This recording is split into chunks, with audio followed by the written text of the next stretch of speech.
కార్యక్రమాన్ని ప్రారంభించే ముందుగా గురువుగారికి వందనాలు తెలియచేసుకుంటూ, మరి ఈరోజు ఈ సెక్షన్లో పాల్గొన్న అందరికీ కూడా ధన్యవాదాలండి. మరి మనం ప్రతిరోజు సాధన చేస్తూ జ్ఞానం పెంచుకుంటున్నాం. జ్ఞానం యొక్క ముఖ్య ఉద్దేశం ఏంటి అంటే మనమెవరో తెలుసుకోవడం. మరి మనమెవరో మనకు అర్థమైంది. మనందరము ఆత్మస్వరూపులమని, ఆత్మలమై ఉండి మరి ఆత్మగా మరి మనం ప్రవర్తించలేకపోవడానికి, అనుభూతి పొందలేకపోవడానికి కారణాలు మనం ఎన్నో విధాలుగా ఎన్నో చెప్పుకుంటున్నాం. అయితే ఒక్క కారణం కాదు. మనం భూమి మీద బతికుండి జీవితంలో ఎన్నో కారణాల వల్ల ఎన్నో రకాల పనులు చేస్తాం. అలాగే ముఖ్యమైన కారణం పొందలేకపోవడానికి మనసే కారణం. ఆ మనసు యొక్క ప్రవర్తన కూడా కారణమే అవుతుంది. మరి మనం జీవితంలో ఎప్పుడూ కూడా ఏం కోరుకుంటాము అంటే హాయిగా, సుఖంగా, సంతోషంగా జీవించాలి. అలా జీవిస్తే జీవితం గొప్ప జీవితం అనుకుంటాం. సరే, ప్రపంచక జీవితంలో అవి గొప్ప జీవితాలే. కానీ ఆధ్యాత్మిక జీవితంలో ఇంకొకటి వస్తుంది. మన జీవితంలో మన మనసు ఆనందంగా ఉండాలి. ఈ హాయిగా, సుఖంగా, సంతోషంతో పాటు ఆనందం కూడా ఉండాలి. అది ప్రాపంచిక జీవితంలో సుఖాలని, సంతోషాలని, ఆనందం అని అనుకుంటాం. కానీ అసలైన ఆనందం ఆధ్యాత్మిక జీవితంలో ఉంటుంది. మరి ఆధ్యాత్మిక జీవితానికి పునాది ప్రాపంచిక జీవితమే. ఆధ్యాత్మిక జీవితం కనిపించే చెట్టు అయితే ప్రాపంచిక జీవితంలో ఆ చెట్టుకి కనిపించిన వేళ్ళు ఎట్లా ఉన్నాయో అలాగే మరి ప్రాపంచిక జీవితంలో మన జీవన విధానం, ఈ జీవన విధానాన్ని బట్టే మనము చాలా గొప్పగా ఎదగలం. ఎన్నో విషయాల్లో ఎన్నో రోజులు ఎన్నోసార్లు ఎలాంటి జీవితం జీవించాలి అని చెప్పుకున్నా మళ్ళీ ఈరోజు ఇంకొన్ని మనం జీవితంలోకి చెప్పుకోవాలి. చెప్పుకోకపోతే ఇది మాకు తెలియలేదు, పరిగణలోకి తీసుకోలేదు అనుకోవచ్చు.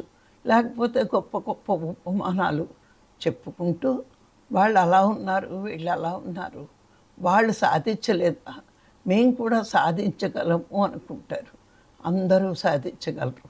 కానీ కొందరు మాత్రమే తొందరగా ఒకే జన్మలో పూర్తి చేసుకున్న సాధన మోక్షానికి వెళ్ళవచ్చు. కానీ మన మనస్సుకున్న మంచి లక్షణాలు లేకపోతే కొన్ని జన్మలు పట్టవచ్చు. అందుకే గురువులు ఎప్పుడూ కూడా మనకి ఎలా ప్రవర్తించాలి, ఎలా ఉండాలి అనే విషయాల్ని పదే పదే మహాత్ములందరూ మనకు చెప్తారు. మీరు ఎన్ని ఉపనిషత్తులు చదవండి, అన్నీ కూడా ఆత్మే పరమాత్మ అంటారు. మరి అది తెలుసుకోలేకపోవడానికి కారణం మన చంచల బుద్ధి అని ఎన్నో విషయాల్లో ఈ పుస్తకాల్లో అన్నిటిలోనే రాస్తారు. మరి ఎందుకు ఇన్ని రకాల ఉపనిషత్తులు అంటే మరి అందరూ ఎన్నిసార్లు ఎన్ని పుస్తకాలు చదివినా ఆత్మే పరమాత్మ అనేది మర్చిపోకుండా మననం చేస్తూ ఉంటాయి ఆ పుస్తకాలన్నీ కూడా.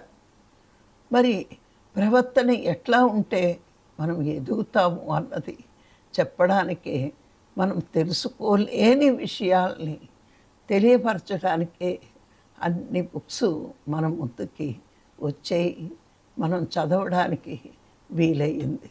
అలా ఎన్నో స్వాధ్యాయం చేస్తూ, ఎందుకు గురువుగారు మనల్ని స్వాధ్యాయం చేయమన్నారు అంటే మీరు క్లాసుల్లో విన్నది తక్కువ, మరి స్వాధ్యాయం వల్ల ఎంతో జ్ఞానాన్ని మీరు పొందగలరు అనే పత్రికారు చాలా గట్టిగా స్వాధ్యాయం అని చెప్పడం జరిగింది.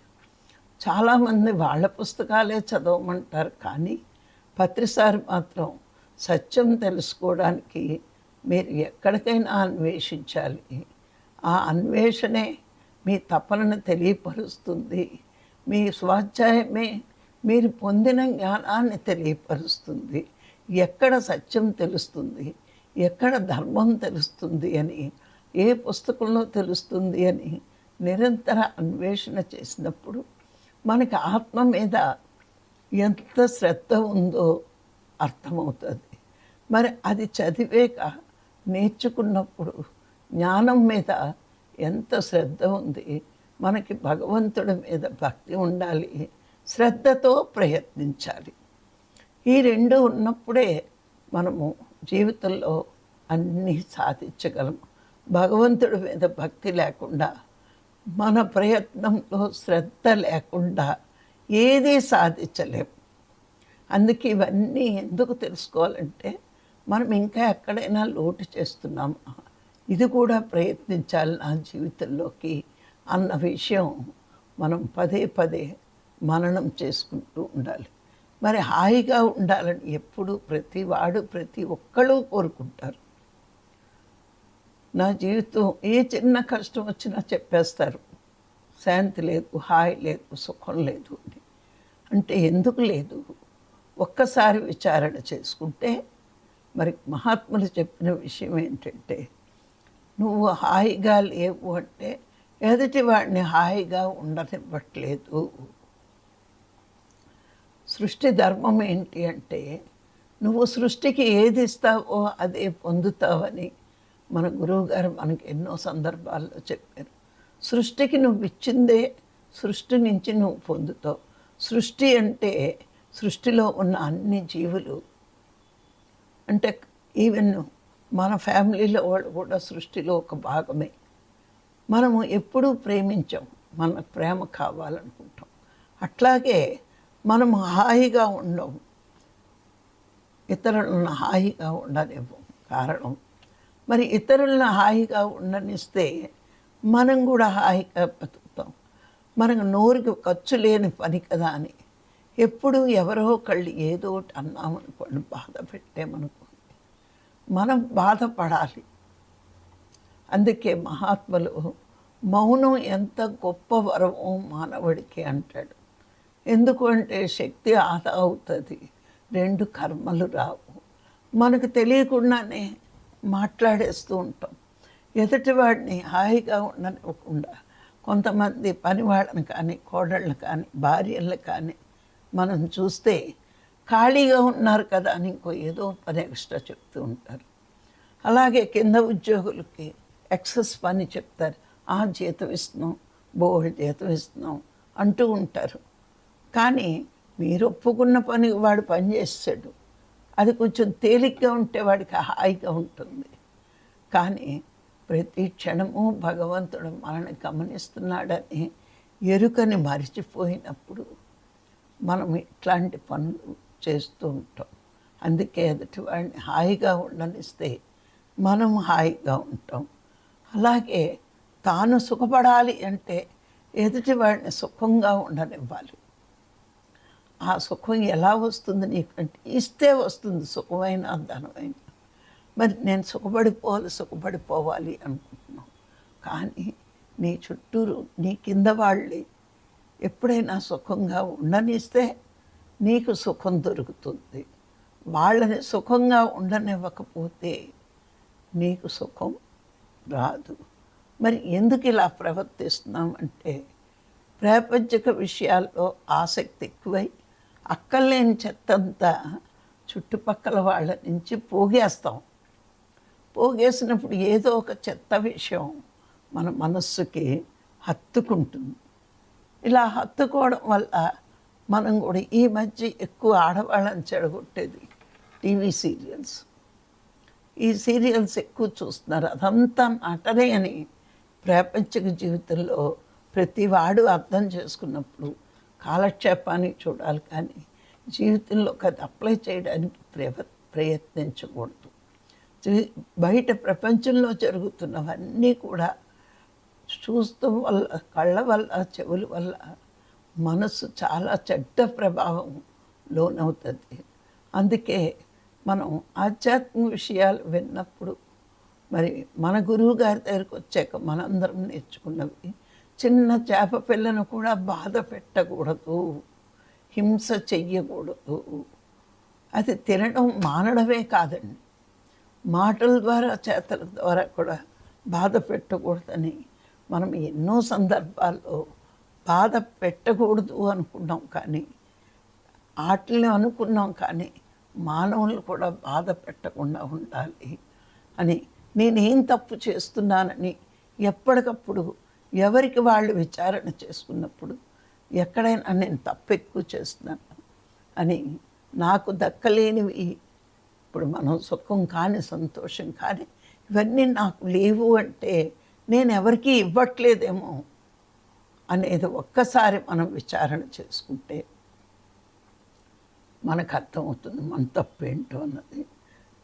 ఏంటంటే ఎక్కువ మనం ప్రతి వాళ్ళతోటి మమేకమైపోయి కలిసిపోయి ఇంకా విపరీతమైన మాట్లాడినప్పుడు మన ఎరుకను కోల్పోయి అవన్నీ వింటూ ఉంటాం.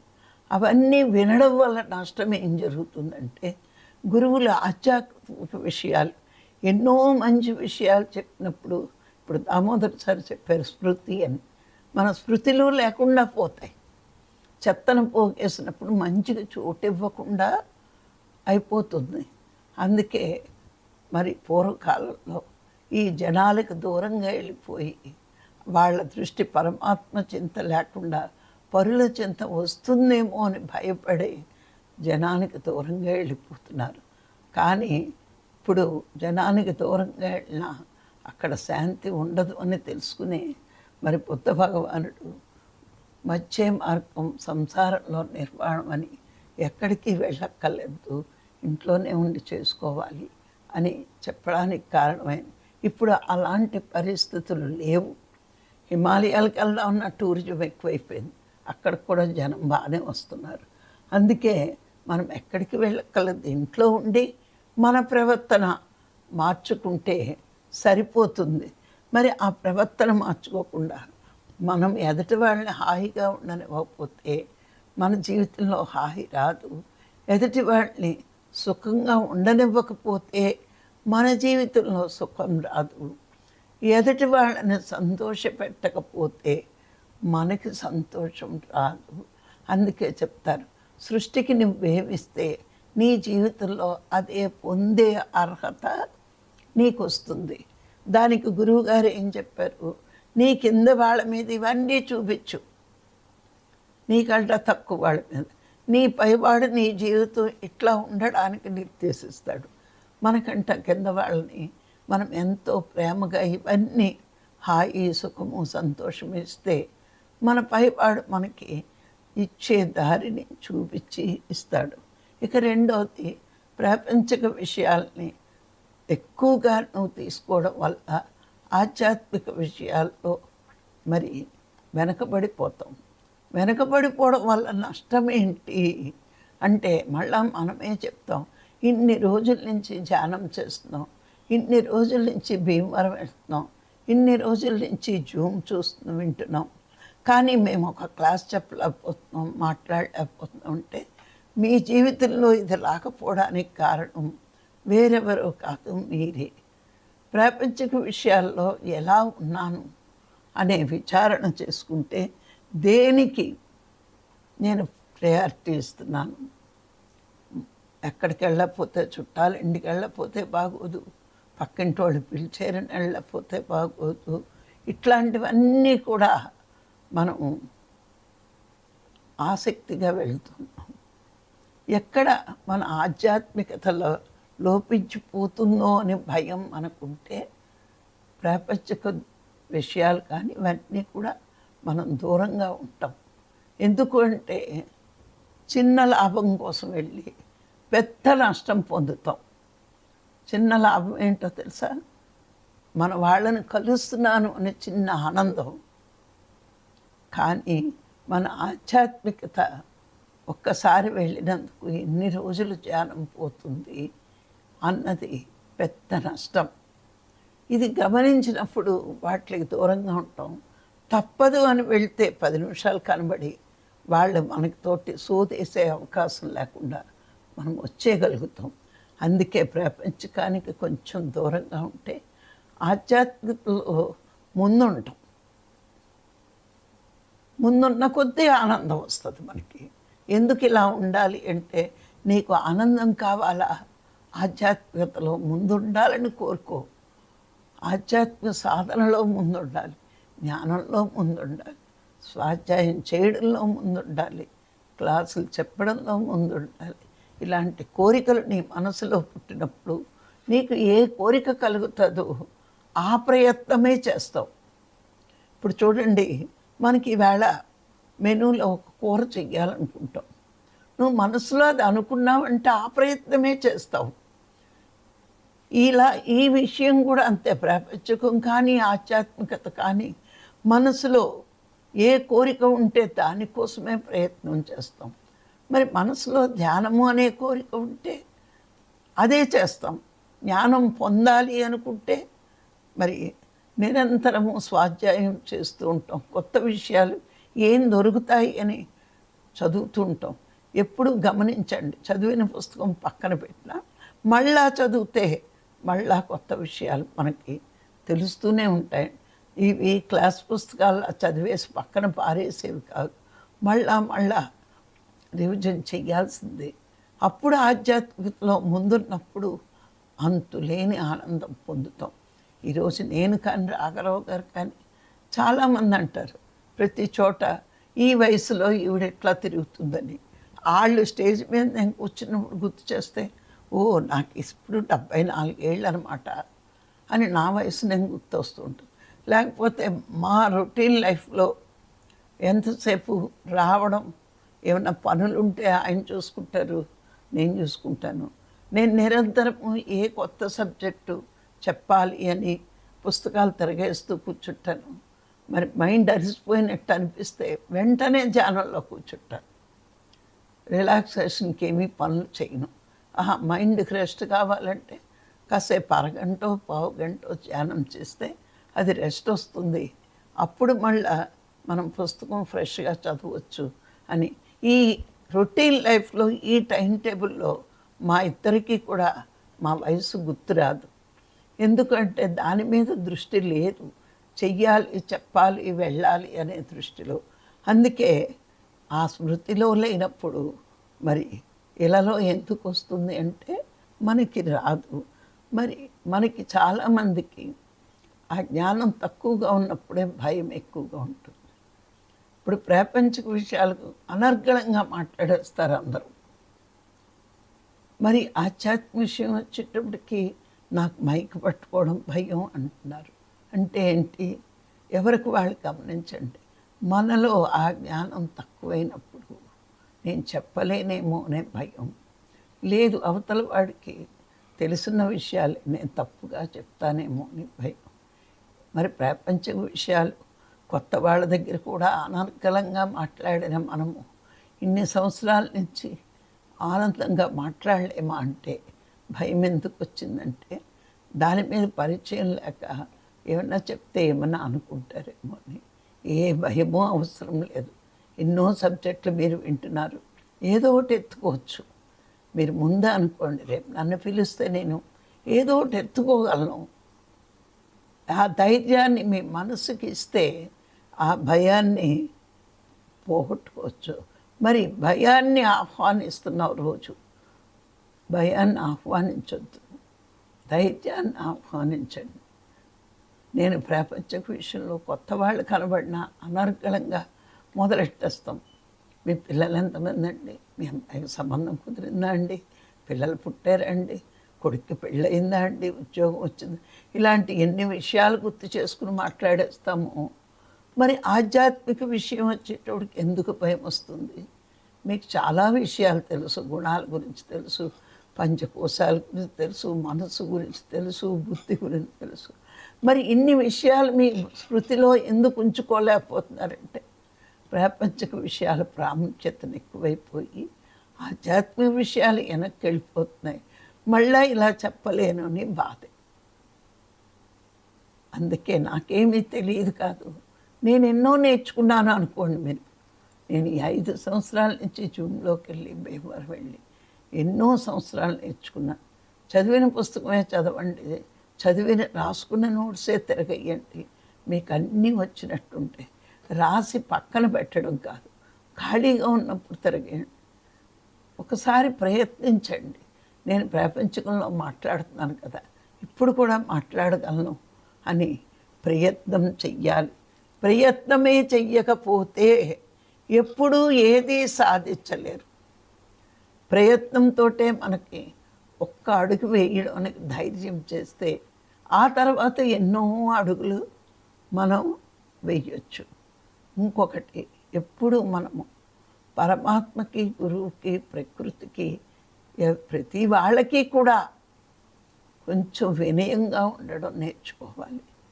ఆ వినయంగా ఉన్నప్పుడే నీకు ఆత్మజ్ఞానం, బ్రహ్మజ్ఞానం వస్తుంది. అది వచ్చినప్పుడే నువ్వు ఆజ్ఞాపించే శక్తి దానంతటా అదే వస్తుందండి. ముందు వినయం నేర్చుకుంటే మానవుడు ఆ తర్వాత జ్ఞానంలో పండుతాడు. పండినప్పుడు ఆజ్ఞాపించే శక్తి వస్తుంది. ఇప్పుడు పత్రికారికి ఏం కోట్లు ఉన్నాయని ఆయన దగ్గర ఉన్న జ్ఞానానికి మనందరము దాసోహం అయ్యాం. ఆజ్ఞాపించే అంతటి శక్తివంతుడయ్యాడు. గమనించండి, శక్తి బలం వేరు. తిండి వల్ల బలం రావచ్చు, కానీ ధ్యానం వల్ల, జ్ఞానం వల్ల శక్తివంతులు అవుతారు. ఎవరినైనా శాసించే శక్తి మానవుడికి ఎప్పుడు వస్తుందంటే జ్ఞానవంతుడు అయినప్పుడు వస్తుంది. ఆ జ్ఞానం ఎలా పొందుతుంది? సాధనతో మనస్సును శుద్ధత్వంలో ఉంచుకుని బుద్ధితో జ్ఞానాన్ని గ్రహించినప్పుడు, ఆ జ్ఞానంలో పండినప్పుడు, ఆత్మజ్ఞానం, బ్రహ్మజ్ఞానం తెలుసుకున్నప్పుడు ప్రపంచంలో అందరినీ శాసించే శక్తి వాళ్ళకి వస్తుంది. మరి ఈ జగద్గురువులందరూ జ్ఞానంలో పడ్డారు కాబట్టి జగత్తునే శాసించే శక్తివంతులయ్యారు. మరి మనం కూడా వాళ్ళని ఆదర్శంగా తీసుకున్నప్పుడు వాళ్ళు ఎందుకు శక్తివంతులయ్యారు, ఎందుకు గొప్ప వాళ్ళు అయ్యారు అంటే వాళ్ళ మనస్సుని ఎప్పుడూ శుద్ధత్వంలో ఉంచుకున్నారు. ఆ శుద్ధత్వం ఎలా వస్తుంది అంటే విశ్వ కళ్యాణం కోసం వాళ్ళు పాటుపడ్డారు. వాళ్ళ మనస్సులో అవినీతి కానీ, దుర్గుణాలు కానీ, అపవిత్రత కానీ ఈ చోటు లేకుండా చేశారు మనసుకి. మూడండి, అపవిత్రత, మరి అవినీతి, దుర్గుణాలు ఇవేమీ లేకుండా భగవంతుడు మెచ్చిన ప్రవర్తన వాళ్ళలో ఉంది. భగవంతుడు మెచ్చుకున్నాడు. వాళ్ళు మనసును ప్యూరిటీ చేసేసుకున్నారు. వాళ్ళు ఒక క్రిస్టల్లా చేసుకున్నారు మహాత్ములు. అందుకే జ్ఞానంలో పండేరు. ఆత్మజ్ఞానం, బ్రహ్మజ్ఞానం పొందేరు. పొందడం వల్ల అది పొందితే ఏంటి అంటే సర్వాత్మ భావన వచ్చేస్తుంది వాళ్ళకి. ఎప్పుడైతే ఈ దుర్గుణాలు పక్కకు వెళ్ళిపోయాయో, మనస్సు ప్యూరిటీ అయిపోయిందో, వాళ్ళకి సృష్టి అంతా ఆత్మమయమే అనే దృష్టిలో ఉంటారు. ఆ దృష్టిలో ఉన్నప్పుడు సర్వాత్మ భావన వచ్చి ఈ విశ్వ కళ్యాణం కోసం ఏదైనా చెయ్యగలిగే శక్తివంతులయ్యి ఎంత జ్ఞానంలో మరి పండి మనలాంటి వాళ్ళందరికీ వాళ్ళు ఆదర్శమూర్తులు అయ్యారు. ఆదర్శమూర్తులు అయ్యారంటే వాళ్ళు ఆచరించి మన చేత ఆచరింప చేయడానికి ప్రయత్నం చేయగలిగారు. ఆచరించిన వాడే ఆజ్ఞాపించేవాడవుతాడు. ఆచరణ లేకుండా ఆజ్ఞాపించే శక్తి వాళ్ళకి రాదు. ఫస్ట్ దుర్గుణాలను పోగొట్టుకుని అంత సాధన చేశారు.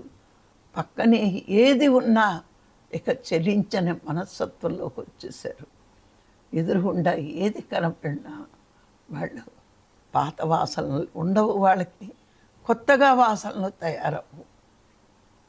వాళ్ళకి ఏ వాసనలు ఉండవు, ఏ కోరికలు ఉండవు. మరి ఏది చూసినా అంతా నేనే అనే భావన వచ్చిన వాడికి చెలించే స్వభావం ఎక్కడుంటుందండి? అన్ని చోట్ల ఉన్నది నేనే, నేను కానిదే ఉంది, ఇదంతా నేనే, సర్వం నేనే అనే భావన వాళ్ళకు వచ్చి సర్వాత్మ భావనలో ఉన్నవాడు సృష్టిని ఆజ్ఞాపించే శక్తివంతుడు అవుతాడు. ఎవరు జ్ఞానవంతులు అవుతారో ప్రకృతి వాళ్ళకు దాసోహం అయిపోతుంది. మరి అంత శక్తి ఉన్నప్పుడు మనకి సుఖము కాదు, సంతోషమే కాదు, ఆనందం కూడా మన అయిపోతుంది. మరి ఈ విధంగా చంచల మనసులో ఉన్న మానవుడు ఆనంద స్వరూపుడిగా మరి తయారవ్వడానికే ఈ సాధన, ఈ జ్ఞానం. మనం ఎంత సాధన ఎందుకు చేస్తున్నాము అంటే ఇంకా తక్కువే చేస్తున్నట్టు లెక్క. ఎందుకంటే ప్రాపంచిక జీవితంలో ఎంతసేపు వ్యవహారాలు నడుపుతున్నామో, మరి ఆధ్యాత్మిక జీవితంలో ఎంతసేపు వ్యవహారం నడుపుతున్నామో రెండు బేరీ చేసుకుంటే రెండు రివర్స్ అవ్వాలి. అవసరానికి మటుకే ప్రాపంచిక జీవితంలో ఉంటూ అవసరం తీరాక మనం ఆధ్యాత్మిక జీవితంలో గడపగలిగిన రోజున అందరినీ నేను చెప్పట్ల, అవకాశం ఉన్న ప్రతి వాళ్ళు కూడా ఆధ్యాత్మికానికి ఫస్ట్ ప్రిఫరెన్స్ ఇచ్చినప్పుడు మనం కూడా ఆ ఆదర్శమూర్తులాగా, ఒక శంకరాచార్యులా, ఒక బుద్ధ భగవానుడిలాగా, ఒక పత్రిగారిలాగా, మలయాళ స్వామిలాగా అలా గొప్ప గొప్ప వాళ్ళం మనం కూడా కాగలం. అవకాశం మనకి ఉంది. భగవంతుడు అందరికీ 24 గంటలు టైమే ఇచ్చాడు. కానీ మనకి ఈ 3 వంతులు ప్రపంచంలో ఉన్నాం, ఒక వంతు ఆధ్యాత్మంలో ఉన్నాం. అందుకే వాళ్ళంత సాధించలేదు. కానీ తెలుసుకుంటున్నాం దీని గొప్పతనం ఏంటో. ప్రపంచంలో అన్నీ కావాలని కోరుతుంది మనసు. మరి అన్నీ కావాలని కోరిక ఉంది, కానీ దాన్ని ఎలా పొందాలో తెలియట్లేదు. దానికి కూడా సాధనే, సాధన సాధన సాధన సాధన ఉండి జ్ఞానం పొందితే నువ్వు అనుకున్నవన్నీ సాధించగలవు. ప్రపంచమే నీ పాదాల ముందు దాసోహం అవుతుంది. నువ్వు పూర్ణ జ్ఞానివైనప్పుడు అది నీ చేతుల్లోనే ఉంది. ఎవరు ఏది ఎవ్వరు, ప్రతిదీ నీ చేతుల్లోనే ఉంది. నువ్వు దైవం, ఆత్మస్వరూపుడివి. దైవం అంటూ వేరే లేదు, అది నువ్వే అయి ఉన్నావు. సంపాదించే శక్తి నీలే ఉంది, కానీ సంపాదన మర్చిపోయి కోరుకుంటున్నావు. కోరుకుంటే రాదు, సంపాదించుకుంటే వస్తుంది. ఇది సాధన వల్ల, జ్ఞానం వల్ల మనం పొందగలమే, కానీ దేనివల్ల మనం పొందలేమని మనం తెలుసుకున్నప్పుడు మన దృష్టి సాధన మీద, జ్ఞానం మీద ఉంటుంది, కానీ కోరుకోవడం మీద ఉండదు. ఇప్పుడు ఎదురుగుండా అన్నం గిన్నె ఉంది, నీకు ఎంత కావాలో అంత తినొచ్చు, కానీ తీసుకుని తినడం బద్ధకం అంటే ఆవిడ ఏం చేయలేడు. ఇది కూడా అంతే. విశ్వంలో అనంతమైన శక్తి ఉంది, అనంతమైన జ్ఞానము ఉంది. అవి రెండు ఎంత కావాలంటే మానవుడు అంతా పొందగలడు, తన ప్రయత్నాన్ని బట్టి, తన శ్రద్ధను బట్టి. ఇక్కడ శ్రద్ధ ఉండాలి, ప్రయత్నము ఉండాలి. ప్రయత్నం లేనివాడు ఏదీ సాధించలేడు. ప్రయత్నశీలుడు ఎంతైనా సాధించగలడు. మరి మనం ప్రయత్నం చేస్తూ ఎంతైనా సాధించవచ్చని తెలుసుకున్నాం కాబట్టి మరి మనం సాధించాలి, సాధించాలి. సాధించాలి అంటే సాధనే ఉండాలి. ఇది తెలుసుకుంటే మనం తెలుసుకోవడమే కాదు, మన జీవితంలో ఆచరించుకుంటూ అందరి చేత ఆచరింపచేయడమే మన జీవిత లక్ష్యం. అందుకే ఇవన్నీ చేస్తున్నాం. మరి ఈరోజు ఈ అవకాశం ఇచ్చిన మీ అందరికీ మరొక్కసారి ధన్యవాదాలు. Thank you, thank you, thank you.